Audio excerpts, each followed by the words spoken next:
The dead man rode into town before noon. By sundown, everyone in town would be dead.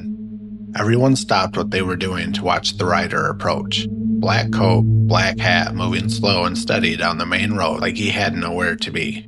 Jack looked up from the beam he was hammering. His mother yelled at him to get back to work, but she was watching the rider too, and Jack didn't like how tight her voice had gotten. The rider was too far off to hear anything Jack might have said, but for 1 second his eyes found Jack across the whole street, and Jack shivered without knowing why.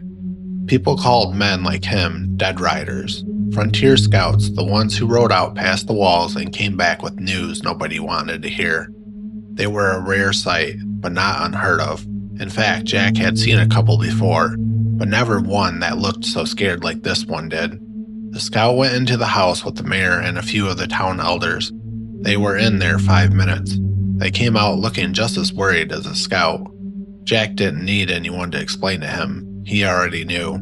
It's a herd. Nobody in that town, nobody in that whole region, had never seen more than a dozen of dead together in over a generation. People liked to believe the big ones had rotted out somewhere in the old world, gone for good, used to tell each other that at night like it actually helped. It wasn't a dozen, it was thousands. A wave of them tearing through the forest, hours out and closing, about to break against the walls like a tidal wave from the ocean. The bell started ringing, and Jack moved the way 4 years of drills had trained his body to move without asking for directions. Rifle off the wall above the fireplace, out the door, up onto the wall next to his friend Tom and the town reverend. The scout took a spot near him. Up close, the man wasn't as old as he'd looked from a distance, maybe 4, 5 years older than Jack. His hands were shaking against his rifle. His eyes were steady, though.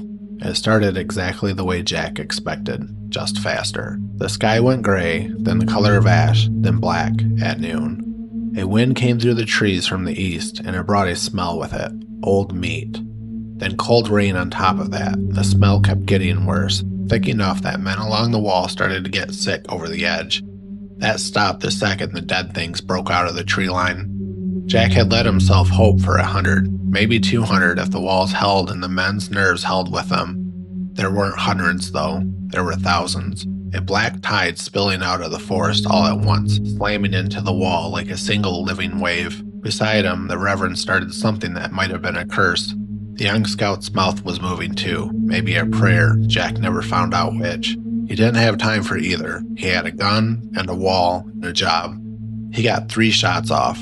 That's when the first face rose up over his section of the wall, what used to be a face anyway, and Jack's very last thought was how human the eyes still looked. Black, hollow, but human, almost like they were sorry.